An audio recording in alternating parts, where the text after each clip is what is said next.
ಆತ್ಮೀಯ ವಿದ್ಯಾರ್ಥಿಗಳೇ, ಇಂದಿನ ತರಗತಿಯಲ್ಲಿ 10ನೇ ತರಗತಿ ಸಮಾಜ ವಿಜ್ಞಾನ ವಿಷಯದ ಇತಿಹಾಸ ವಿಭಾಗದಲ್ಲಿ ಬರ್ತಕ್ಕಂಥ ಈ ಜಾಗತಿಕ ಸಂಸ್ಥೆಗಳು ಎಂಬ ಅಧ್ಯಾಯದ ಬಗ್ಗೆ ಇವತ್ತು ನಾವು ತಿಳಿದುಕೊಳ್ಳೋಣ.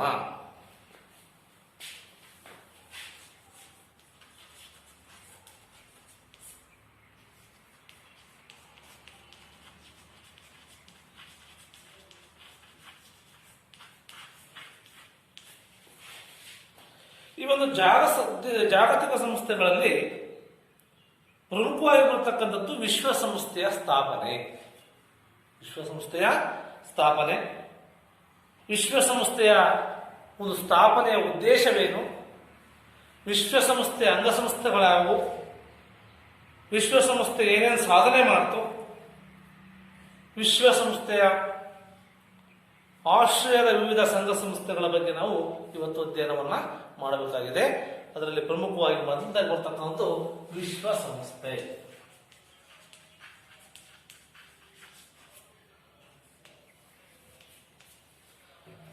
ಯುಎನ್ಎ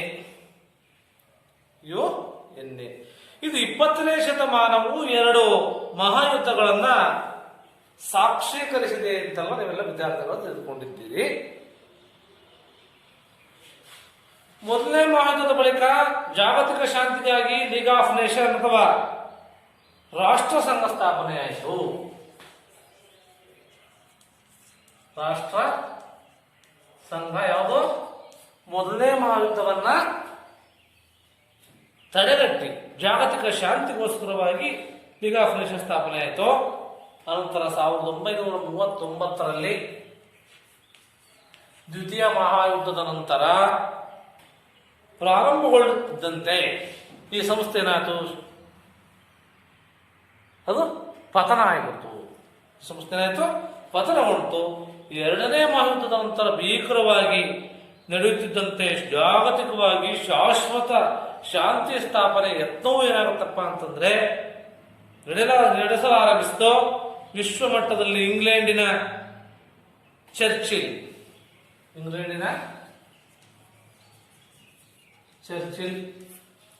ರಷ್ಯಾದ ಸ್ಟಾಲಿನ್,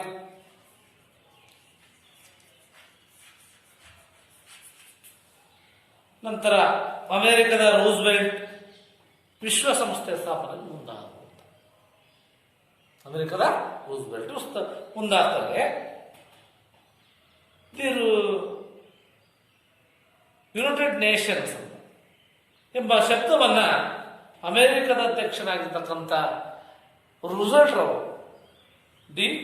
ರವರು ಏನ್ ಮಾಡ್ತಾರಪ್ಪ ಚಾಲ್ತಿಗೆ ತಂದು 1942 ಜನವರಿ 1ರಂದು 1942 ಜನವರಿ 1ರಂದು ಏನಾಗತ್ತಪ್ಪ ಅಂತಂದ್ರೆ 26 ರಾಷ್ಟ್ರಗಳು ಒಪ್ಪಂದಕ್ಕೆ ಸಹಿ ಹಾಕುವ ಮೂಲಕ 26 ರಾಷ್ಟ್ರಗಳು ಏನ್ ಮಾಡಿದ್ವು? ಒಪ್ಪಂದಕ್ಕೆ ಸಹಿ ಹಾಕುವ ಮೂಲಕ ಹಾಕುತ್ತಿದ್ದಂತೆ ಪ್ರಥಮ ಬಾರಿ ಶಬ್ದವನ್ನು ಉಪಯೋಗಿಸಲಾಯಿತು.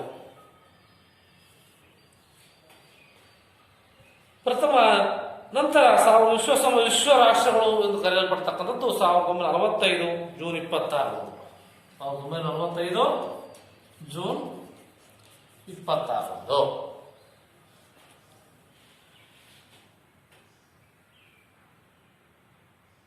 ಫ್ರಾನ್ಸಿಸ್ಕೋ ವಿಶ್ವಸಂಸ್ಥೆಯ ಕಚೇರಿ ಸಮ್ಮೇಳನದ ಶಾಂತಿ ಸನ್ನದ್ಧಿಗೆ 51 ರಾಷ್ಟ್ರಗಳ ಪ್ರತಿನಿಧಿಗಳು ಹಸ್ತಾಕ್ಷರವನ್ನು ನೀಡ್ತಾರೆ. ಹೀಗೆ ಮುಂದಕ್ಕೆ 1945 ಅಕ್ಟೋಬರ್ 24 1945 ಅಕ್ಟೋಬರ್ 24ರಂದು ವಿಶ್ವಸಂಸ್ಥೆ ಸ್ಥಾಪನೆಯಾಯಿತು. ಎಷ್ಟರಲ್ಲಿ? 1945 ಅಕ್ಟೋಬರ್ 24ರಂದು ಉದಯ ಆಗುತ್ತೆ. ಈ ವಿಶ್ವಸಂಸ್ಥೆಯ ಪ್ರಕಾರ 195 ಸಾರ್ವಭೌಮ ರಾಷ್ಟ್ರಗಳಿದ್ದಾವೆ. 195 ಸಾರ್ವಭೌಮ ರಾಷ್ಟ್ರಗಳಿದ್ದು 193 ರಾಷ್ಟ್ರಗಳು ವಿಶ್ವಸಂಸ್ಥೆಯ ಸದಸ್ಯತ್ವವನ್ನು ಹೊಂದಿದವೆ. ವಿಶ್ವಸಂಸ್ಥೆ ಸದಸ್ಯತ್ವವನ್ನು ಹೊಂದಿದ್ದು ಇದರ ಕೇಂದ್ರ ಕಚೇರಿ ಅಮೆರಿಕದ ನ್ಯೂಯಾರ್ಕ್ ನಗರದಲ್ಲಿದೆ. ಇಲ್ಲಿ ನ್ಯೂಯಾರ್ಕ್ ನಗರದಲ್ಲಿದೆ.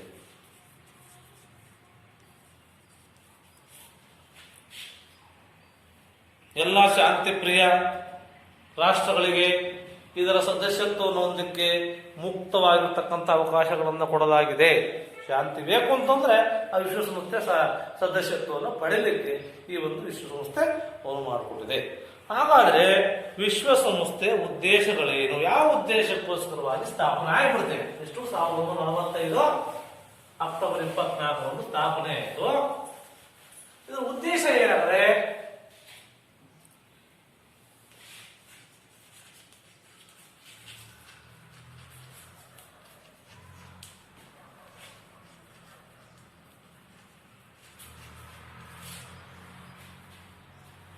ವಿಶ್ವಸಂಸ್ಥೆ ಸನ್ನದು ಜಾಗತಿಕ ಸಂಸ್ಥೆಯ ಪ್ರಧಾನ ದಾಖಲೆನಿಸಿದ್ದು 19 ಅಧ್ಯಾಯಗಳಿದ್ದು 111 ವಿಧಿಗಳಿದ್ದಾವೆ.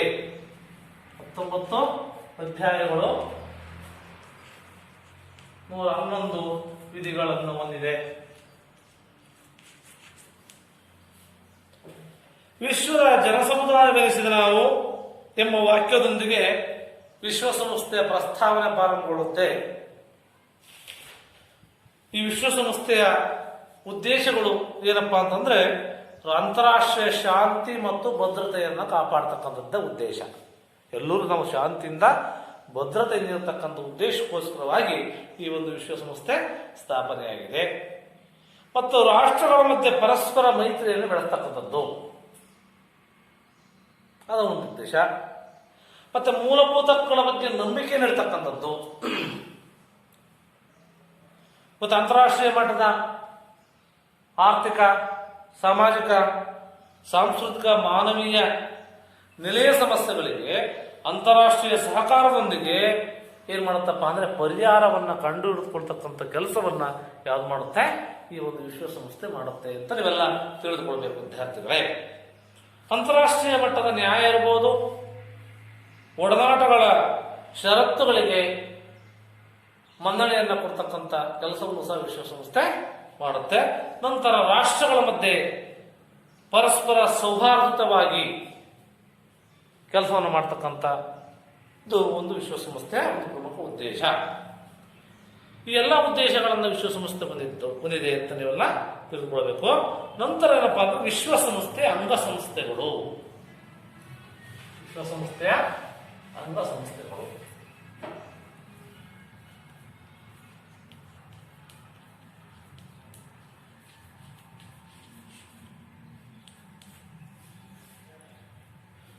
ವಿಶ್ವಸಂಸ್ಥೆಯ ಸನ್ನದು ಒಟ್ಟು 6 ಪ್ರಧಾನ ಅಂಗಸಂಸ್ಥೆಗಳಿವೆ. 6 ಪ್ರಧಾನ ಅಂಗಸಂಸ್ಥೆಗಳಿದ್ದು ಅವುಗಳಲ್ಲಿ ಪ್ರಮುಖವಾಗಿ ಮೊದಲನೇದಪ್ಪ ಅಂದ್ರೆ ಸಾಮಾನ್ಯ ಸಭೆ.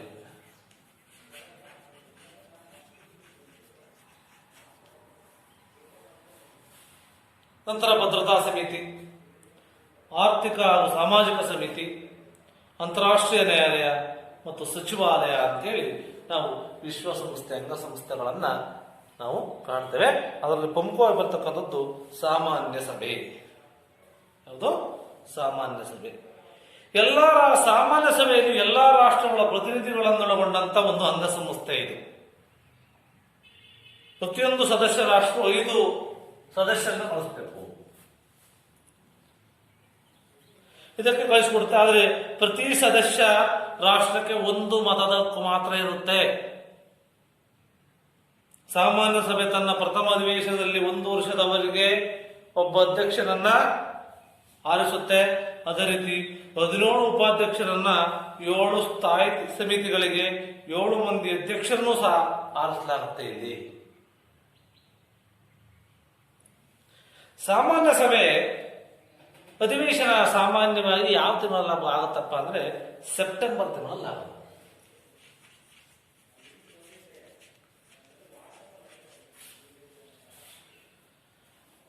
ಆರಂಭಗೊಂಡು ಡಿಸೆಂಬರ್ ಮಧ್ಯಭಾಗದವರೆಗೂ ಜರುಗುತ್ತೆ.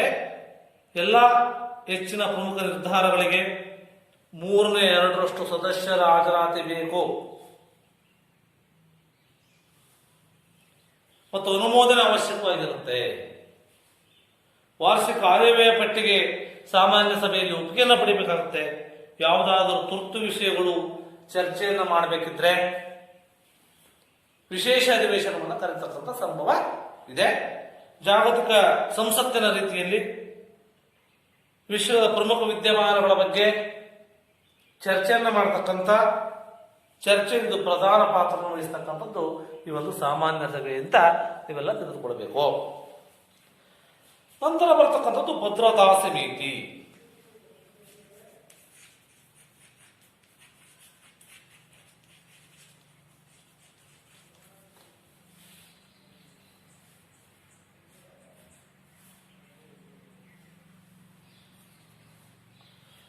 ಇದು ವಿಶ್ವಸಂಸ್ಥೆಯ ಸಚಿವ ಸಂಪುಟ ಅಂತ ಕರಿತೀವಿ. ಅದನ್ನ ಭದ್ರತಾ ಸಂಸ್ಥೆಯನ್ನ ವಿಶ್ವಸಂಸ್ಥೆಯ ಸಚಿವ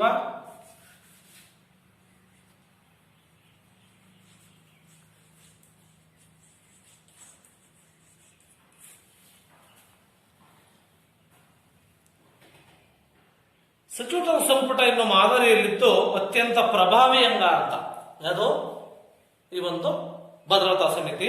ಇದರಲ್ಲಿ 15 ಮಂದಿ ಸದಸ್ಯರಿದ್ದಾರೆ. 15 ಮಂದಿ ಸದಸ್ಯರಿದ್ದು ಅವರ ಪೈಕಿ ಅಮೆರಿಕ ಸಂಯುಕ್ತ ಸಂಸ್ಥಾನ, ರಷ್ಯಾ, ಬ್ರಿಟನ್, ಫ್ರಾನ್ಸ್, ಚೀನಾ ಇವು ಕಾಯಂ ಸದಸ್ಯ ಹೊಂದಿರತಕ್ಕಂಥ ರಾಷ್ಟ್ರಗಳು. 5 ರಾಷ್ಟ್ರಗಳು ಕಾಯಂ ಸದಸ್ಯ ರಾಷ್ಟ್ರವನ್ನು ಹೊಂದಿವೆ. ಇನ್ನು 10 ರಾಷ್ಟ್ರಗಳು ಹಂಗಾಮಿ ಸದಸ್ಯತ್ವವನ್ನು ಹೊಂದಿರತಕ್ಕಂಥವು. ಇವುಗಳು ವಿಟೋಧಿಕಾರವನ್ನು ಹೊಂದಿದೆ ಅಂತ. ವಿಟೋಧಿಕಾರ ಎಂದರೆ ಮಾರ್ಚಿಕೊಳ್ತಾರೆ, ಅದು ನಿಷೇಧಾತ್ಮಕ ಮತ ಚಲಾವಣೆ ಅಧಿಕಾರವನ್ನ ವಿಟೋಧಿಕಾರ ಅಂತೇಳಿ ನಾವು ಕರಿತೀವಿ. ಉಳಿದ 10 ಮಂದಿ ಹಂಗಾಮಿ ಸದಸ್ಯರು 2 ವರ್ಷದ ಅವಧಿಗೆ ಸಾಮಾನ್ಯ ಸಭೆ ಆರಿಸುತ್ತವ್ರನ್ನ 2 ವರ್ಷದ ಅವಧಿಗೆ ಸಾಮಾನ್ಯ ಸಭೆಯವರನ್ನ ಆಯ್ಕೆ ಮಾಡುತ್ತೆ. ಇವರು ಪ್ರಪಂಚದ ವಿವಿಧ ಭೌಗೋಳಿಕ ಪ್ರದೇಶಗಳಿಂದ ಪ್ರತಿನಿಧಿಸುತ್ತಾರೆ. ಪ್ರತಿಯೊಂದು ಸದಸ್ಯರಿಗೂ 1 ಮತ ಚಲಾಯಿಸತಕ್ಕಂಥ ಹಕ್ಕು ಇದೆ. ಆದರೆ ಎಲ್ಲಾ ಕಾಯಂ ಸದಸ್ಯರ ಸಮ್ಮತಿಯು ಪ್ರತಿಯೊಂದು ಪ್ರಮುಖ ನಿರ್ಧಾರಕ್ಕೂ ಅವಶ್ಯಕವಾಗಿರುತ್ತೆ. ಆದರೆ ಇವತ್ತು ಭಾರತ ಕಾಯಂ ಸದಸ್ಯ ರಾಷ್ಟ್ರವನ್ನ ಪಡಿಬೇಕು, ಸದಸ್ಯತ್ವವನ್ನು ಬಹಳಷ್ಟು ಪ್ರಯತ್ನ ಮಾಡ್ತಾ ಇದೆ. ಆದರೆ ಇದುವರೆಗೂ ಆಗಿಲ್ಲ, ಮುಂದೇನಾದರೂ ಆಗಬಹುದು. ಜಾಗತಿಕ ಸಂಸ್ಥೆಗಳಿಗೆ ಶಾಂತಿಯುತ ಪರಿಹಾರಕ್ಕಾಗಿ ಭದ್ರತಾ ಸಮಿತಿ ಇವತ್ತು ಯತ್ನಿಸ್ತಾ ಇದೆ, ಪ್ರಯತ್ನವನ್ನು ಪಡ್ತಾ ಇದೆ. ಅವಶ್ಯವಿದ್ದರೆ ವಿಶ್ವಸಂಸ್ಥೆಯ ಶಾಂತಿ ಪಾಲನಾ ಪಡೆಯನ್ನ ಅಂತಾರಾಷ್ಟ್ರೀಯ ಶಾಂತಿ ಮತ್ತು ಸುವ್ಯವಸ್ಥೆಗೆ ನಿಯೋಜನೆಗೊಳ್ತಕ್ಕಂಥ ಕೆಲಸವನ್ನ ಅಂತಾರಾಷ್ಟ್ರೀಯ ನ್ಯಾಯಾಧೀಶರ ನೇಮಕ ಮಾಡ್ತಾರೆ. ಪ್ರಮುಖವಾಗಿ ಕಾರ್ಯ ಏನಪ್ಪ ಅಂದ್ರೆ ಅಂತಾರಾಷ್ಟ್ರೀಯ ನ್ಯಾಯಾಲಯದ ನ್ಯಾಯಾಧೀಶರನ್ನು ನೇಮಕ ಮಾಡ್ತಕ್ಕಂಥ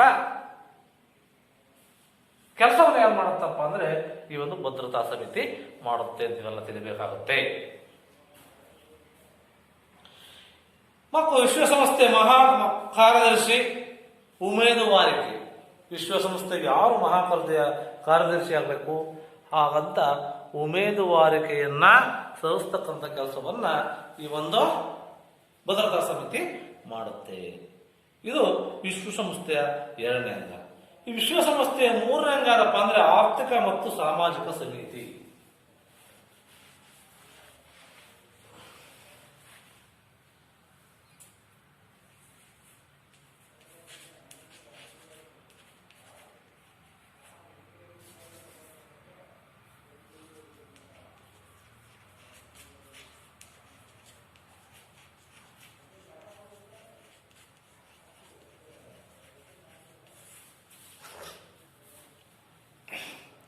ಈ ಸಮಿತಿಯಲ್ಲಿ 54 ಮಂದಿ ಸದಸ್ಯರಿದ್ದಾರೆ. ಆರ್ಥಿಕ ಮತ್ತು ಸಾಮಾಜಿಕ ಸಮಿತಿಯಲ್ಲಿ 54 ಮಂದಿ ಸದಸ್ಯರಿದ್ದು ಇವರ ಪೈಕಿ 18 ಮಂದಿ ಸದಸ್ಯರು 3 ವರ್ಷಕ್ಕೊಮ್ಮೆ ಆಯ್ಕೆ ಆಗ್ತಾರೆ. 18 ಮಂದಿ ಸದಸ್ಯರು 3 ವರ್ಷಕ್ಕೊಮ್ಮೆ ಆಯ್ಕೆ ಆಗ್ತಾರೆ. ಈ ತಮ್ಮ ಸದಸ್ಯರ ಪೈಕಿ ಒಬ್ಬರನ್ನ ಅಧ್ಯಕ್ಷರನ್ನಾಗಿ ಆಯ್ಕೆ ಮಾಡ್ತಾರೆ. ಇವರಲ್ಲೇ ಒಬ್ಬರನ್ನ ಅಧ್ಯಕ್ಷರನ್ನ ಆಯ್ಕೆ ಮಾಡ್ತಾರೆ. ಹಾಗಾದ್ರೆ ಈ ಸಮಿತಿಯ ಮುಖ್ಯ ಕಾರ್ಯಗಳೇನು, ಏನ್ ಕಾರ್ಯವನ್ನು ಮಾಡುತ್ತಾಗಾದ್ರೆ ಆರ್ಥಿಕ ಸಾಮಾಜಿಕ ಸಂಸ್ಥೆ ವಿಶ್ವಸಂಸ್ಥೆ ಪ್ರಮುಖವಾಗಿರ್ತಕ್ಕಂಥ ಅಂತಂದ್ರೆ ಈ ಅಂತಾರಾಷ್ಟ್ರೀಯ ವಲಯದ ಆರ್ಥಿಕ, ಸಾಮಾಜಿಕ, ಸಾಂಸ್ಕೃತಿಕ,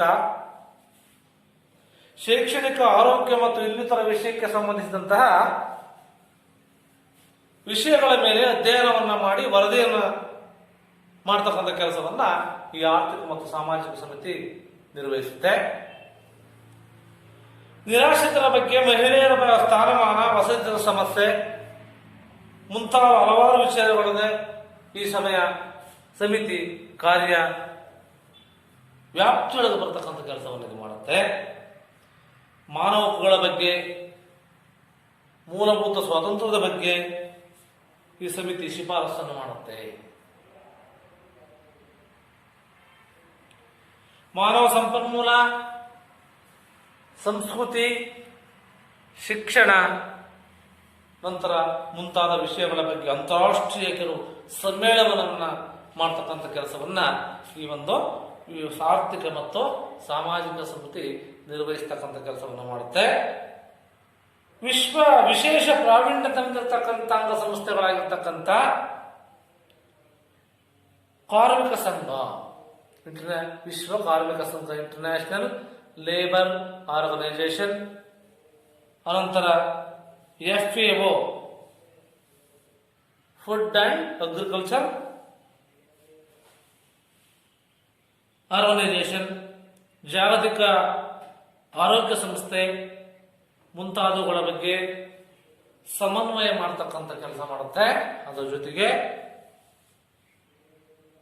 ಇವೆಲ್ಲ ಆರ್ಥಿಕ ಸಾಮಾಜಿಕ ಸಂಸ್ಥೆಯ ಪ್ರಮುಖ ಕಾರ್ಯವನ್ನು ಮಾಡತಕ್ಕಂಥ ಕೆಲಸವನ್ನ ಈ ಒಂದು ಸಾಮಾಜಿಕ ಮತ್ತು ಆರ್ಥಿಕ ಸಮಿತಿ ಮಾಡುತ್ತೆ ಅಂತಕ್ಕಂಥದನ್ನ ನೀವೆಲ್ಲ ಅರ್ಥ ಮಾಡಬೇಕು, ತಿಳ್ಕೋಬೇಕು. ನಂತರ ದತ್ತಿ ಸಮಿತಿಯಿಂದ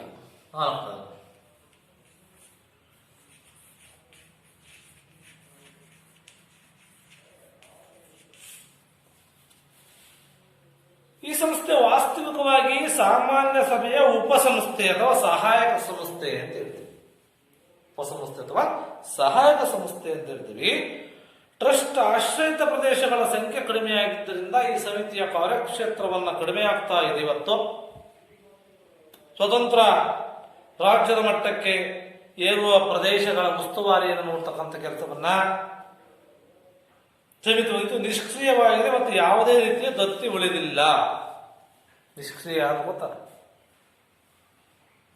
ಉಪಯೋಗ ಬರಲ್ಲ ಅಂತ. ನಂತರ ಬರ್ತಕ್ಕಂಥದ್ದು ಅಂತಾರಾಷ್ಟ್ರೀಯ ನ್ಯಾಯಾಲಯ.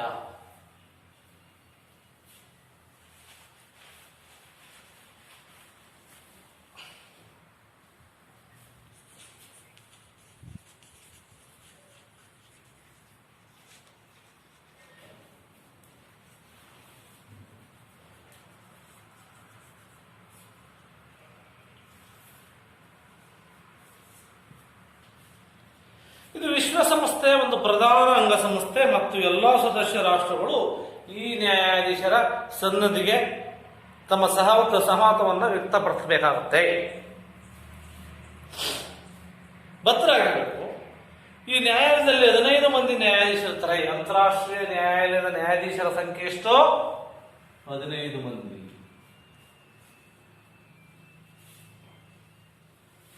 ಇವರ ಅಧಿಕಾರಾವಧಿ 9 ವರ್ಷಗಳು. ಅಧಿಕಾರದಷ್ಟು 9 ವರ್ಷ.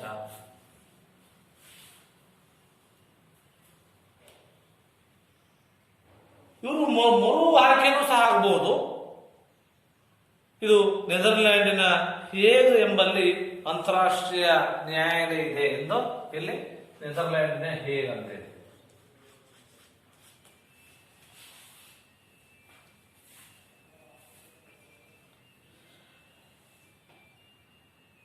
ಈ ನ್ಯಾಯಾಲಯ 3 ವರ್ಷಗಳ ಅವಧಿಗೆ ಒಬ್ಬ ಅಧ್ಯಕ್ಷರು ಮತ್ತು ಉಪಾಧ್ಯಕ್ಷರನ್ನ ಈ ನ್ಯಾಯಾಲಯದ ನ್ಯಾಯಾಧೀಶರೇ ನೇಮಕ ಮಾಡ್ತಾರೆ ಅನ್ನೋದನ್ನು ನನಗೆ ತಿಳಿಬೇಕಾಗುತ್ತೆ.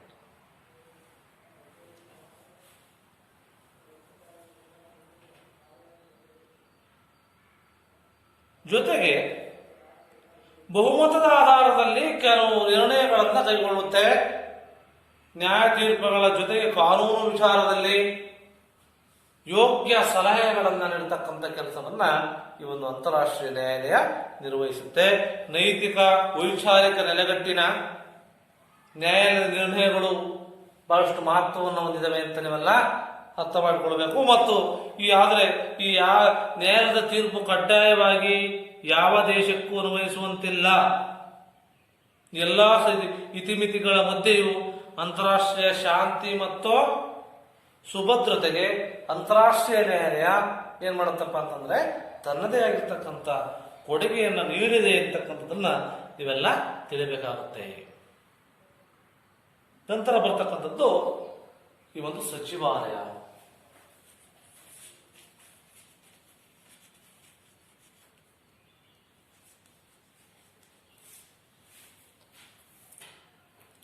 ಮಹಾಕಾರ್ಯದರ್ಶಿ ಅಥವಾ ವಿಶ್ವಸಂಸ್ಥೆಯ ಸಿಬ್ಬಂದಿ ವರ್ಗ ಅಂಗಸಂಸ್ಥೆ ಅಂತ ಇದೆ. ಮಹಾಕಾರ್ಯದರ್ಶಿ ಅಥವಾ ವಿಶ್ವಸಂಸ್ಥೆಯ ಸಿಬ್ಬಂದಿ ವರ್ಗ ಅಂಗಸಂಸ್ಥೆಗೆ ಸೇರಿದ್ದಾಗಿದ್ದು ಮಹಾಕಾರ್ಯದರ್ಶಿಯವರು ಈ ಕಾರ್ಯಾಂಗದ ಮುಖ್ಯಸ್ಥರಾಗಿರ್ತಾರೆ. ಯಾರು? ಮಹಾಕಾರ್ಯದರ್ಶಿ.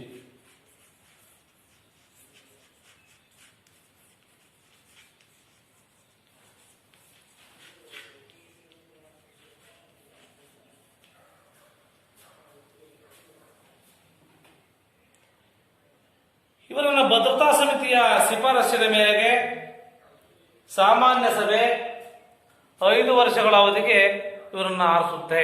ಯಾರನ್ನ? ಈ ಒಂದು ಮಹಾಕಾರ್ಯದರ್ಶಿಯವರನ್ನ. ಇದರ ಪ್ರಧಾನ ಕಾರ್ಯಾಲಯ ನ್ಯೂಯಾರ್ಕ್ನಲ್ಲಿ, ಅಮೆರಿಕದ ನ್ಯೂಯಾರ್ಕ್.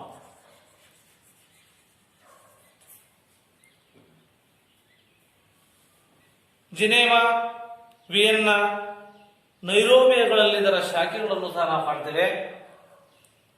ದಿನನಿತ್ಯದ ಆಡಳಿತಾತ್ಮಕ ಕಾರ್ಯ, ಯೋಜನೆ, ಸಾಂಸ್ಥಿಕ ಕಾರ್ಯಗಳು ಈ ಒಂದು ಸಚಿವಾಲಯದ ವ್ಯಾಪ್ತಿಯಲ್ಲಿ ಬರುತ್ತೆ ಅಂತಕ್ಕಂಥದ್ದನ್ನ ನೀವು ತಿಳಿಬೇಕು ಅಂತ. ಅದರಲ್ಲಿ ಪ್ರಮುಖವಾಗಿ ನಿಮಗೆ ತಿಳಿದಿದೆ ಏನಪ್ಪಾ ಅಂತಂದ್ರೆ ವಿಶ್ವಸಂಸ್ಥೆಯ ಪ್ರಧಾನ ಕಾರ್ಯದರ್ಶಿ ಯಾರಪ್ಪ ಅಂತಂದ್ರೆ ಆಂಟೋನಿಯೋ ಗಟರೆಸ್ ಅಂತಕ್ಕಂಥವ್ರು 2017ನೇ ಇಸ್ವಿಯಿಂದ ಇವತ್ತು ಮಹಾಕಾರ್ಯದರ್ಶಿಯಾಗಿ ಕೆಲಸವನ್ನ ನಿರ್ವಹಿಸ್ತಾ ಇದ್ದಾರೆ ಅಂತಕ್ಕಂಥದ್ದನ್ನ ತಿಳಿಬೇಕು. ನಂತರ ಬರ್ತಕ್ಕಂಥದ್ದು ವಿಶ್ವಸಂಸ್ಥೆಯ ಸಾಧನೆಗಳೇನು, ಏನ್ ಸಾಧನೆ ಮಾಡ್ತು, ವಿಶ್ವ ಸ್ಥಾಪನೆ ಆಗ್ಬಿಡ್ತು, ಅದೇನು ಮಾಡ್ಲಿಲ್ವಾ ಅನ್ನಂಗಿಲ್ಲ. ಆದ್ರೆ ವಿಶ್ವಸಂಸ್ಥೆ ಏನು ಸಾಧಿಸ್ತು ಅಂತ.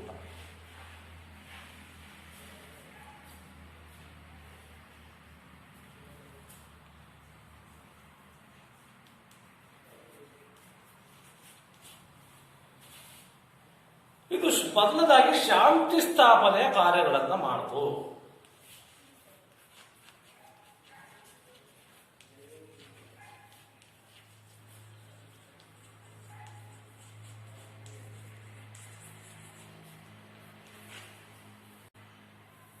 ಶಾಂತಿ ಸ್ಥಾಪನೆಯ ಕಾರ್ಯಗಳು. ವಿಶ್ವಸಂಸ್ಥೆ ಹಲವಾರು ರಾಜಕೀಯ ಸಂಘರ್ಷಗಳನ್ನು ಇವತ್ತು ನಿವಾರಿಸಿದೆ.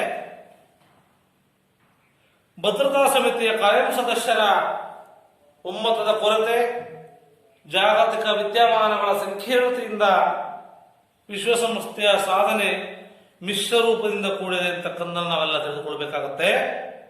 ಇದರ ಕಾರ್ಯಾಚರಣೆ ಬಹುತೇಕ ಯುದ್ಧ ಸ್ತಂಭನ ರೇಖೆ, ವೀಕ್ಷಕರ ಮತ್ತು ಶಾಂತಿ ಪಟಗಳ ಮೂಲಕವಾಗಿ ನಡೆಯುವಂಥದ್ದು. ಭಾರತ ವಿಶ್ವಸಂಸ್ಥೆ ಮತ್ತು ಮಾನವ ಹಕ್ಕುಗಳನ್ನ ರಕ್ಷಣೆ ಬಗ್ಗೆ ವಿಶ್ವಸಂಸ್ಥೆಯಲ್ಲಿ ಪರಿಪೂರ್ಣವಾಗಿ ಏನ್ ಮಾಡುತ್ತಪ್ಪ ಅಂದ್ರೆ ಕಾರ್ಯಚಟುವಟಿಕೆಯಲ್ಲಿ ಪೂರ್ತಿ ಸಹಕರಿಸ್ತಕ್ಕಂಥ ಕೆಲಸವನ್ನ ಇದು ಮಾಡುತ್ತೆ ಅಂತ ನಾವೆಲ್ಲ ತಿಳಿಬೇಕಾಗುತ್ತೆ.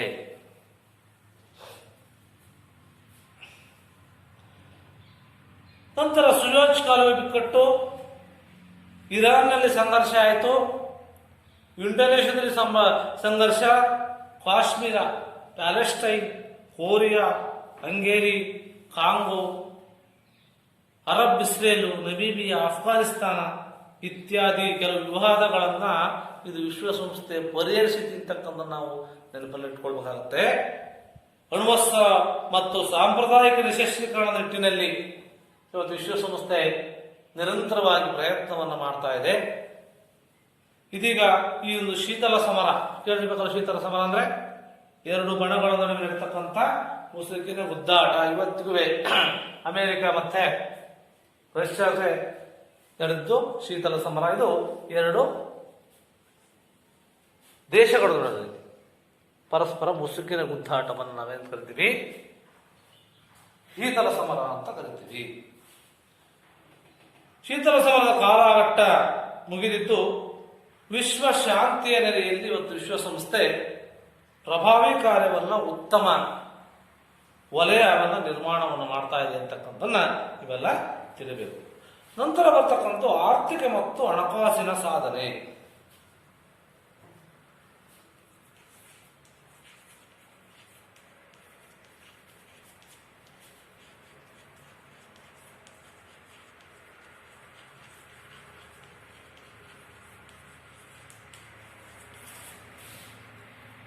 ವಿಶ್ವಸಂಸ್ಥೆ ಸನ್ನದಿನ ಪ್ರಸ್ತಾವನೆಯಲ್ಲಿ ಈ ಸಂಸ್ಥೆ ಸಾಮಾಜಿಕ ಪ್ರಗತಿಯಾಗಬೇಕು, ಉತ್ತಮವಾಗಿರ್ತಕ್ಕಂಥ ಜೀವನ ಮಟ್ಟಕ್ಕೆ ಇವತ್ತು ಪ್ರಯತ್ನಿಸ್ತಾ ಇದೆ ಎಂದು ಘೋಷಣೆ ಮಾಡಲಾಗಿದ್ದು, ಆರ್ಥಿಕ ಮತ್ತು ಸಾಮಾಜಿಕ ಸಮಿತಿ ಮೇಲ್ವಿಚಾರಣೆಯಲ್ಲಿ ತಮ್ಮ ಕಾರ್ಯವನ್ನ ಸಾಧಿಸಬೇಕಾಗಿದೆ. ಆರ್ಥಿಕ ಹಣಕಾಸಿನ ಕ್ಷೇತ್ರದಲ್ಲಿ ಸುಂಕ ವ್ಯಾಪಾರದ ಸಾಮಾನ್ಯ ಒಪ್ಪಂದ ಅಂತ, ಸುಂಕ ವ್ಯಾಪಾರದ ಸಾಮಾನ್ಯ ಒಪ್ಪಂದ, ಉದಾಹರಣೆ ವಿಶ್ವಸಂಸ್ಥೆಯ ಪ್ರಗತಿ ಯೋಜನೆ, the united nation development programme ಕೂಡ ಈ ಕ್ಷೇತ್ರದ ಒಂದು ಉಲ್ಲೇಖಾರ್ಹ ಸಾಧನೆ ಅಂತಕ್ಕಂಥದ್ದನ್ನ ನೀವು ತಿಳಿಯಬೇಕಾಗತ್ತೆ. ಅನಂತರ ವಿಶ್ವ ಬ್ಯಾಂಕ್, IMF,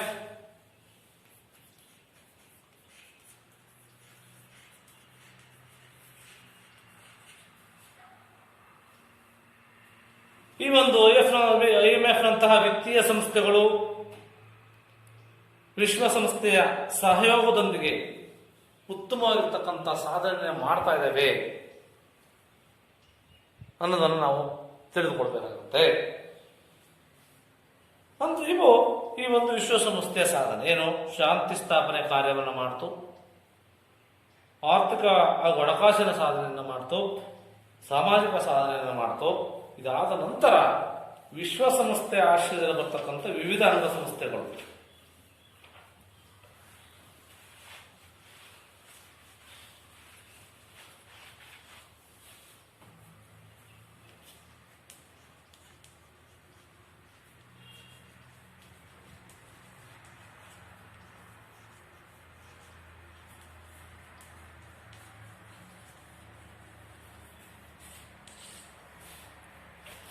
ಅದರಲ್ಲಿ ಪ್ರಮುಖವಾಗಿ ಈ ವಿಶ್ವ ಸಂಸ್ಥೆಯ ವಿವಿಧ ಸಂಘ ಆಶ್ರಯದಲ್ಲಿ ಬರ್ತಕ್ಕಂಥ ಸಂಘ ಸಂಸ್ಥೆಗಳಲ್ಲಿ ಆಹಾರ ಮತ್ತು ಕೃಷಿ ಸಂಸ್ಥೆ FAO ಅಂತ, ಆಹಾರ ಮತ್ತು ಕೃಷಿ ಸಂಸ್ಥೆ,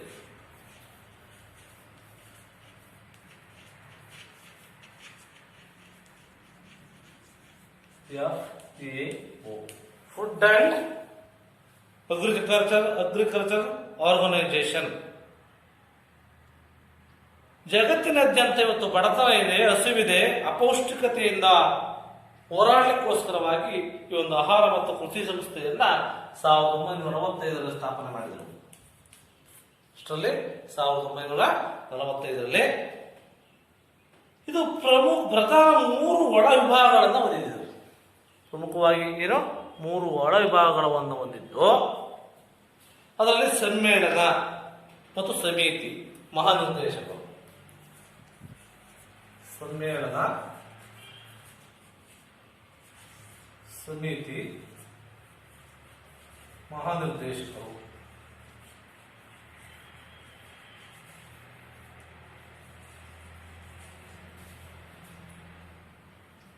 ಈ ಸಂಸ್ಥೆಯ ಪ್ರಮುಖ ಉದ್ದೇಶಗಳೇನಪ್ಪಾ ಅಂತಂದ್ರೆ, ಕೃಷಿ ಕ್ಷೇತ್ರದ ಅಭಿವೃದ್ಧಿ ಆಗಬೇಕು, ಪೌಷ್ಟಿಕ ಆಹಾರವನ್ನು ಒದಗಿಸಬೇಕು, ಹಸಿವೆಯಿಂದ ಜಾಗತಿಕ ಸಮುದಾಯದಲ್ಲಿ ವಿಮುಕ್ತಿಯನ್ನು ಪಡೆಯಬೇಕು ಮತ್ತು ಗ್ರಾಮಾಂತರ ಪ್ರದೇಶಗಳಲ್ಲಿ ಜನರ ಜೀವನ ಮಟ್ಟ ಸುಧಾರಣೆ ಆಗಬೇಕು ಅಂತಕ್ಕಂಥ ಉದ್ದೇಶವನ್ನ ಇದು ಹೊಂದಿದೆ.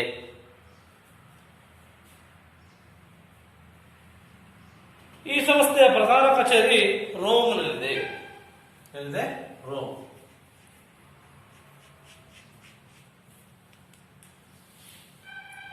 ನಂತರ ಬರ್ತಕ್ಕಂಥದ್ದು ಈ ಒಂದು ವಿಶ್ವಸಂಸ್ಥೆ ಅಂಗಸಂಸ್ಥೆಗಳ ಪ್ರಮುಖವಾಗಿ WHO, ವಿಶ್ವ ಆರೋಗ್ಯ ಸಂಸ್ಥೆ, ವರ್ಲ್ಡ್ ಹೆಲ್ತ್ ಆರ್ಗನೈಸೇಷನ್.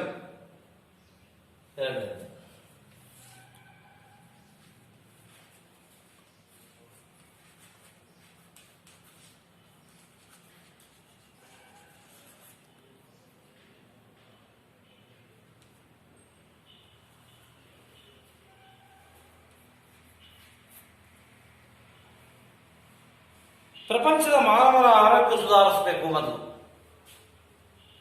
ಆರೋಗ್ಯವನ್ನು ಸುಧಾರಿಸಬೇಕು ಅಂತಂದ್ರೆ ಸುಧಾರಿಸಲಿಕ್ಕೆ 1948ರಲ್ಲಿ ಈ ಒಂದು ವಿಶ್ವ ಆರೋಗ್ಯ ಸಂಸ್ಥೆ ಸ್ಥಾಪನೆ ಆಗುತ್ತೆ.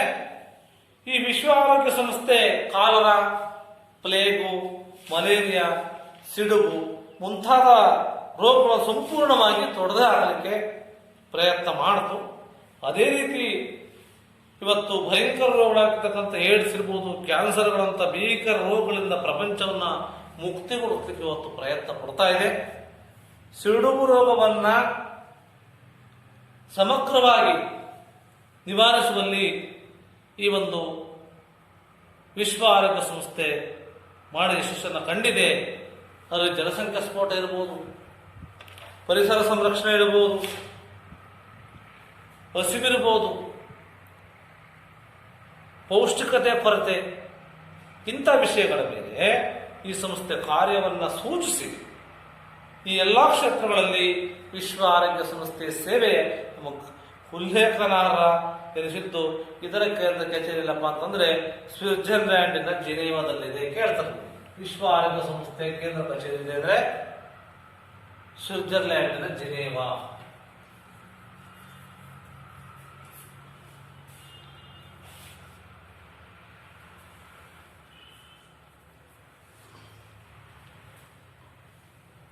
ನಂತರ ಯುನೆಸ್ಕೋ ಬರುತ್ತೆ. ಮೂರನೇ ಸಂಸ್ಥೆ ಅದಪ್ಪ ಅಂದ್ರೆ ಯುನೆಸ್ಕೋ.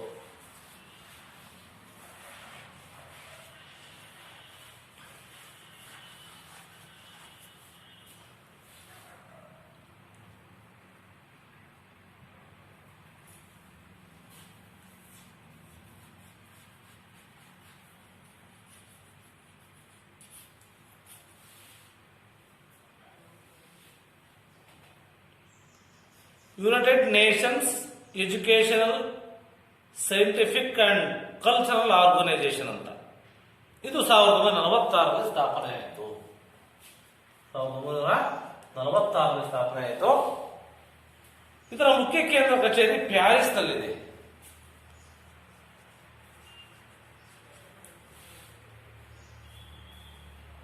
ಇದು ವಿಶ್ವಾದ್ಯಂತ ವಿಜ್ಞಾನಕ್ಕೆ ಸಂಬಂಧಪಟ್ಟಂತೆ ಶಿಕ್ಷಣ ಮತ್ತು ಸಂಸ್ಕೃತಿಯನ್ನ ಪ್ರೋತ್ಸಾಹಿಸಲಿಕ್ಕೆ ಬಹಳಷ್ಟು ಪ್ರಯತ್ನವನ್ನು ಮಾಡ್ತಾ ಇದೆ.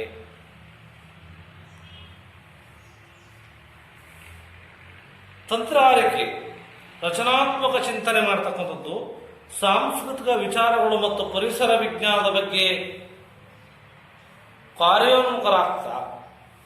ಕಾರ್ಯೋನ್ಮುಖವಾಗುತ್ತೆ. ಪ್ರಪಂಚಾದ್ಯಂತ ಈ ಒಂದು ಶಿಕ್ಷಣ ಮತ್ತು ಜ್ಞಾನ ಪ್ರಸಾರದ ನಿಟ್ಟಿನಲ್ಲಿ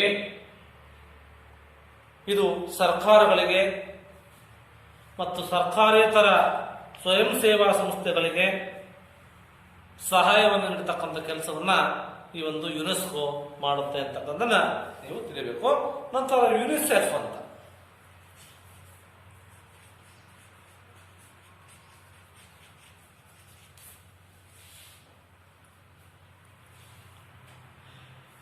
United Nations international emergency fund ಅಂತ ಈ ಸಂಸ್ಥೆ ದ್ವಿತೀಯ ಮಹಾಯುದ್ಧದ ಬಳಿಕ ಮಕ್ಕಳ ಕ್ಷೇಮಾಭಿವೃದ್ಧಿಗಾಗಿ, ಯಾರಿಗೆ? ಮಕ್ಕಳ ಕ್ಷೇಮಾಭಿವೃದ್ಧಿಗಾಗಿ 1946ರಲ್ಲಿ ಇದು ಸ್ಥಾಪನೆಯಾಗುತ್ತೆ. ಮುಂದೆ 1957ರಲ್ಲಿ ಇದು ಒಂದು ಶಾಶ್ವತ ಸಂಸ್ಥೆ ಅನಿಸುತ್ತೆ. ಈ ಸಂಸ್ಥೆಯಲ್ಲಿ 30 ಮಂದಿ ಸದಸ್ಯರಿರ್ತಾರೆ. ಎಷ್ಟು ಜನ? 30 ಮಂದಿ ಸದಸ್ಯರಿರ್ತಾರೆ. ಮಹಿಳೆಯರ ಹಾಗೂ ಮಕ್ಕಳ ಅಭಿವೃದ್ಧಿಗೆ ಪೂರಕವಾಗಿರ್ತಕ್ಕಂಥ ವಾತಾವರಣವನ್ನು ಒದಗಿಸ್ತಕ್ಕಂಥದ್ದು ವಿಶ್ವಸಂಸ್ಥೆಯ ಈ ಒಂದು ಸಂಸ್ಥೆಯ ಮೂಲ ಉದ್ದೇಶವಾಗಿದೆ. ಈ ಉದ್ದೇಶ ಪೂರೈಕೆಗೆ ಅವಶ್ಯಕತೆ ಇರತಕ್ಕಂಥ ಎಲ್ಲಾ ರಾಷ್ಟ್ರಗಳಿಗೂ ಸಹಕಾರವನ್ನು ನೀಡುತ್ತೆ. 1965ರಲ್ಲಿ ಯುನಿಸೆಫ್ ನೊಬೆಲ್ ಬಹುಮಾನವನ್ನು ಗಳಿಸಿದೆ. 1965ರಲ್ಲಿ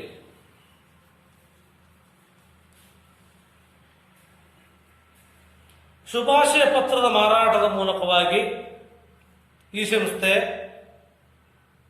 ಗಳಿಸ್ತಕ್ಕಂಥ ಹಣವನ್ನ ಮಕ್ಕಳ ಯೋಗಕ್ಷೇಮಕ್ಕಾಗಿ ವಿನಿಯೋಗ ಮಾಡ್ತಾ ಇದೆ.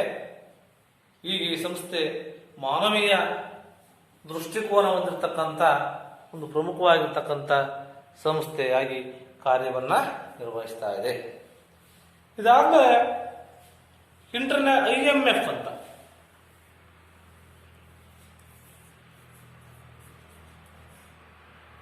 IMF ಇಂಟರ್ನ್ಯಾಷನಲ್ ಮನಿ ಫಂಡ್ ಅಂತ ಅಂತಾರಾಷ್ಟ್ರೀಯ ಹಣಕಾಸು ನಿಧಿ. ಇದು 1945ರಲ್ಲಿ ಆರಂಭ ಮಾಡಿತು. ಅಷ್ಟರಲ್ಲೇ 1945ರಲ್ಲಿ ಈ ಅಂತಾರಾಷ್ಟ್ರೀಯ ಹಣಕಾಸು ಸಂಸ್ಥೆ 1947 ಬಳಿಕ ಪೂರ್ಣ ಪ್ರಮಾಣದಲ್ಲಿ ಆ ಕಾರ್ಯವನ್ನು ಆರಂಭಿಸಿತು. ಇದರ ಮುಖ್ಯ ಕಚೇರಿ ಅಮೆರಿಕದ ವಾಷಿಂಗ್ಟನ್ನಲ್ಲಿದೆ. ಅಮೆರಿಕದ ವಾಷಿಂಗ್ಟನ್ನಲ್ಲಿದ್ದು ಇದು ಅಂತಾರಾಷ್ಟ್ರೀಯ ಮಟ್ಟದ ಆರ್ಥಿಕ ಸಮಸ್ಯೆಗಳ ಬಗ್ಗೆ ಪರಿಹಾರ, ವಿಶ್ವ ವಾಣಿಜ್ಯ ವ್ಯಾಪಾರದ ಬೆಳವಣಿಗೆ, ಆರ್ಥಿಕ ಸ್ಥಿರತೆ ಇರಬಹುದು, ಉತ್ತಮ ವಿದೇಶಿ ಪಾವತಿ ಸಮತೋಲನವನ್ನ ಕಾಯ್ದುಕೊಳ್ತಕ್ಕಂಥದ್ದು, ಕಾಯ್ದುಕೊಳ್ಳಲಿಕ್ಕೆ ಇದು ಸಹಕಾರವನ್ನ ಕೊಡುತ್ತೆ. ಇದರಲ್ಲಿ ಆಡಳಿತ ಮಂಡಳಿ,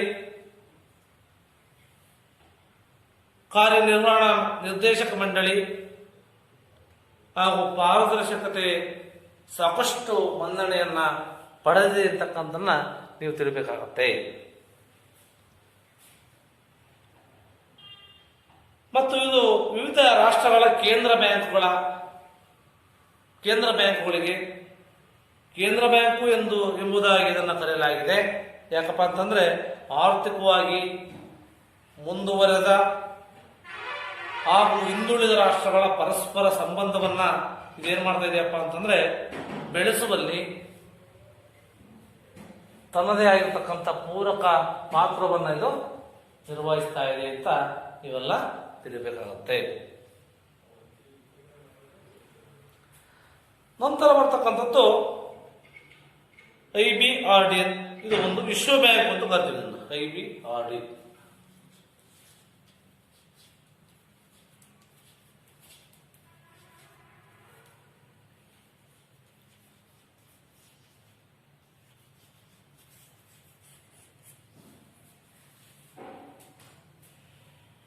ಇದು 1947ರಲ್ಲಿ ಪ್ರಾರಂಭವಾಯಿತು.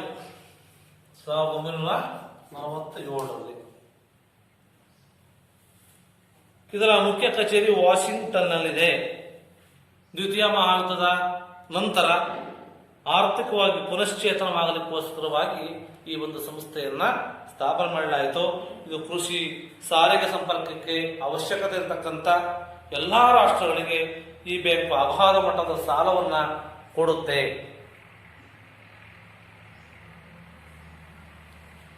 ಇದು ವಿಶ್ವ ವ್ಯಾಪಾರ ಹಾಗೂ ವಿದೇಶಿ ವಿನಿಮಯ ಪಾವತಿ ಸಮತೋಲನಕ್ಕೆ ಸಹಾಯ ಮಾಡುತ್ತೆ. ಎಲ್ಲ ಪ್ರಗತಿಪರ ರಾಷ್ಟ್ರಗಳ ಆರ್ಥಿಕ ಅಭಿವೃದ್ಧಿಗೆ ಅತ್ಯಂತ ಹೆಚ್ಚಿನ ಸಹಾಯವನ್ನು ಮಾಡತಕ್ಕಂಥ ಬ್ಯಾಂಕ್ ಅಂದ್ರೆ ವಿಶ್ವ ಬ್ಯಾಂಕ್ ಅಂತಕ್ಕಂಥದ್ದನ್ನ ನೀವು ತಿಳಿಬೇಕು. ನಂತರ ಇದರಲ್ಲಿ ಆಡಳಿತ ಮಂಡಳಿ, ಕಾರ್ಯಕಾರಿ ಮಂಡಳಿ, ಅಧ್ಯಕ್ಷರು ಸಹ ಕಾರ್ಯವನ್ನು ನಿರ್ವಹಿಸ್ತಾರೆ. ಇದರ ಕೆಳಗೆ 2 ಸಹಕಾರಿ ಅಂಗಗಳಿವೆ. ಅದರಲ್ಲಿ ಒಂದು ಅಂತಾರಾಷ್ಟ್ರೀಯ ಪ್ರಗತಿ ಕೂಟ ಮತ್ತು ಅಂತಾರಾಷ್ಟ್ರೀಯ ಹಣಕಾಸು ನಿಗಮ ಅಂತಿರಬಹುದು. ನಂತರ ಬರ್ತಕ್ಕಂಥ ವಿಶ್ವಸಂಸ್ಥೆ ಇನ್ನೊಂದು ಅಂಗಸಂಸ್ಥೆ ಅಂದ್ರೆ ಅಂತಾರಾಷ್ಟ್ರೀಯ ಕಾರ್ಮಿಕ ಸಂಘ, ಇಂಟರ್ನ್ಯಾಷನಲ್ ಲೇಬರ್ ಆರ್ಗನೈಸೇಷನ್.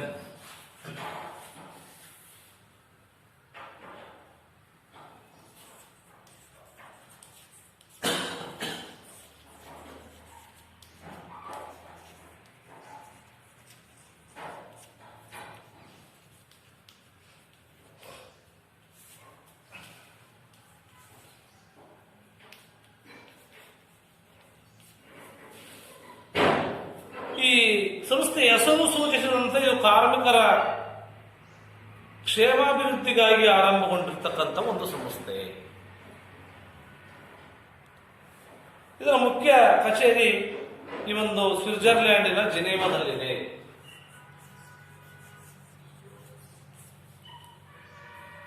ಪ್ರತಿಯೊಂದು ಸದಸ್ಯ ರಾಷ್ಟ್ರವು 2 ಪ್ರತಿನಿಧಿಗಳನ್ನ ಈ ಒಂದು ಸಂಸ್ಥೆಗೆ ಕಳಿಸಬೇಕಾಗುತ್ತೆ. ಈ ಒಂದು ಕಾರ್ಮಿಕ ಪ್ರತಿನಿಧಿ ಇನ್ನೊಬ್ರು ಆಡಳಿತ ನಡೆಸುವವರ ಪ್ರತಿನಿಧಿಯಾಗಿರ್ತಾರೆ. ಕಾರ್ಮಿಕ ವರ್ಗದ ಸಾಮಾಜಿಕ ಭದ್ರತೆ, ಆರೋಗ್ಯ ಸಂರಕ್ಷಣೆ, ಉತ್ತಮ ಜೀವನ ಮಟ್ಟ ಈ ಸಂಸ್ಥೆಯ ಕಾರ್ಯವ್ಯಾಪ್ತಿಗೆ ಸೇರುತ್ತೆ. ಈ ಸಂಸ್ಥೆಯ ಕಾರ್ಯಪರಿಧಿಗಳು ಸೇರಿದ್ದು ಈ ಒಂದು ಕಾರ್ಮಿಕರ ಹೆರಿಗೆ ಸೌಲಭ್ಯ ಇರ್ಬೋದು, ಕನಿಷ್ಠ ವೇತನ ಜಾರಿ ಮಾಡ್ತಕ್ಕಂಥದ್ದು, ವಸತಿ ನಿರ್ಮಾಣ ಇತ್ಯಾದಿ ವಿಚಾರಗಳಲ್ಲಿ ಈ ಒಂದು ಸಂಸ್ಥೆ ಏನ್ ಮಾಡ್ತಾ ಇದೆಯಪ್ಪ ಅಂತಂದ್ರೆ ಈ ಒಂದು ಕಾರ್ಯವನ್ನ ನಿರ್ವಹಿಸ್ತಾ ಇದ್ದು, ಈಗ ಸದಸ್ಯ ರಾಷ್ಟ್ರಗಳು ಅವುಗಳಿಗೆ ಮನ್ನಣೆಯನ್ನು ಇವತ್ತು ಕೊಡ್ತಾ ಇದೆ. ಇದರ ಸಾಮಾನ್ಯ ಸಮ್ಮೇಳನ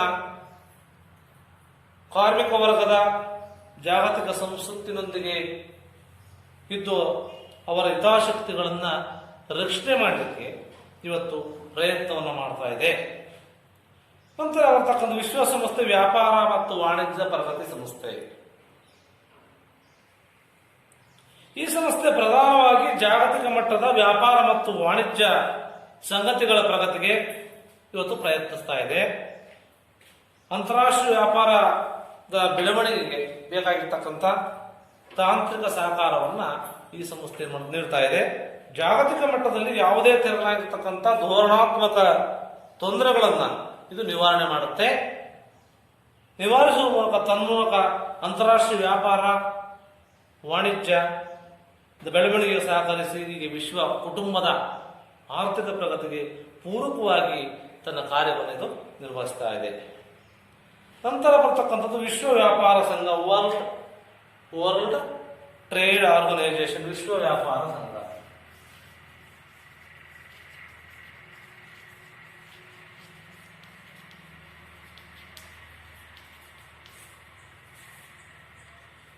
ಇದು 1995 ಜನವರಿ 1, 1995 ಜನವರಿ 1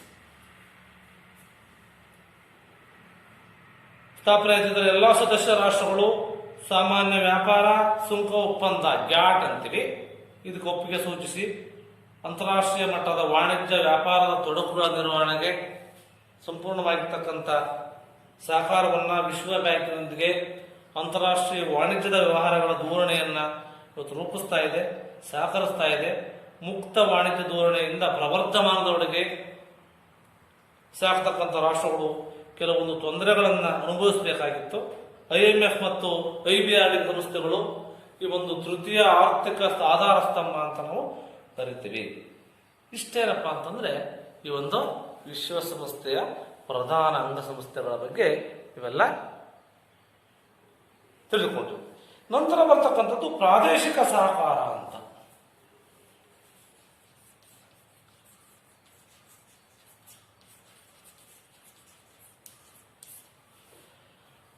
ಈ ಪ್ರಚಲಿತ ಜಗತ್ತಿನಲ್ಲಿ ಹಲವಾರು ಪ್ರಾದೇಶಿಕ ಸಂಸ್ಥೆಗಳನ್ನ ಇರುವಿಕೆಯನ್ನು ನಾವು ಗಮನಿಸ್ತೀವಿ. ಇವುಗಳ ಸದಸ್ಯ ರಾಷ್ಟ್ರಗಳು ಪರಸ್ಪರ ಸಹಕಾರ ಮತ್ತು ತಿಳುವಳಿಕೆಯನ್ನು ಬಲಪಡಿಸ್ತವೆ. ಅದರಲ್ಲಿ ಪ್ರಮುಖವಾಗಿ ಕಾಮನ್ವೆಲ್ತ್ ಸಂಘ ಅಂತ, ಕಾಮನ್ವೆಲ್ತ್ ರಾಷ್ಟ್ರ ಸಂಘ.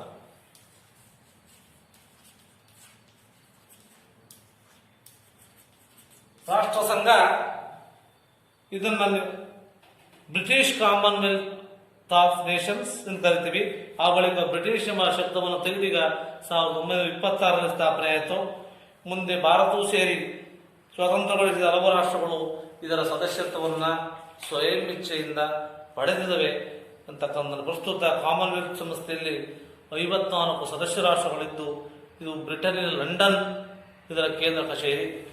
ಇದರ ಕಾರ್ಯಕಲಾಪಗಳಲ್ಲಿ ಸದಸ್ಯ ರಾಷ್ಟ್ರಗಳು, ಪ್ರಧಾನಮಂತ್ರಿಗಳು, ಅರ್ಥ ಸಚಿವರು, ವಿದೇಶಾಂಗ ಮಂತ್ರಿಗಳು ಭಾಗವಹಿಸ್ತಾರೆ. ಪ್ರಜಾತಂತ್ರವನ್ನು ಎತ್ತಿರ್ತಕ್ಕಂಥದ್ದು, ಸ್ವಾತಂತ್ರ್ಯ ರಕ್ಷಣೆ ಮಾಡ್ತಕ್ಕಂಥದ್ದು, ಬಡತನ ನಿರ್ಮೂಲನೆ, ವಿಶ್ವಶಾಂತಿ, ಕ್ರೀಡೆ, ವಿಜ್ಞಾನ, ಕಲೆ ಬೆಳವಣಿಗೆ ಈ ಎಲ್ಲ ಸಂಬಂಧಗಳ ಅಭಿವೃದ್ಧಿಯನ್ನು ಮಾಡ್ತಕ್ಕಂಥ ಕೆಲಸವನ್ನ ಈ ಒಂದು ಕಾಮನ್ವೆಲ್ತ್ ಸಂಘ ನಿರ್ವಹಿಸುತ್ತೆ ಇರ್ತಕ್ಕಂಥದ್ದನ್ನ ವಿದ್ಯಾರ್ಥಿಗಳೇ ಇದುವರೆಗೂ ಎಲ್ಲರೂ ಈ ವಿಷಯಗಳನ್ನ, ಯಾವ ವಿಷಯಗಳು ಅದರಲ್ಲಿ ಪ್ರಮುಖವಾಗಿ ಜಾಗತಿಕ ಸಂಸ್ಥೆಗಳಲ್ಲಿ ವಿಶ್ವಸಂಸ್ಥೆ ಯಾವಾಗ ಸ್ಥಾಪನೆ ಆಯಿತು, ಅದರ ಉದ್ದೇಶಗಳೇನು, ಅದರ ಪ್ರಮುಖ ಅಂಗಸಂಸ್ಥೆಗಳು ಯಾವ್ಯಾವು, ಮತ್ತು ವಿಶ್ವಸಂಸ್ಥೆಯ ಸಾಧನೆ ಮತ್ತು ವಿಶ್ವಸಂಸ್ಥೆಯ ಆಶಯದಲ್ಲಿ ಇರ್ತಕ್ಕಂಥ ವಿವಿಧ ಅಂಗಸಂಸ್ಥೆಗಳ ಬಗ್ಗೆ ನೀವೆಲ್ಲ ತಿಳಿದುಕೊಂಡಿದ್ದೀರಿ. ಎಲ್ಲರಿಗೂ ತುಂಬಾ ಧನ್ಯವಾದಗಳು.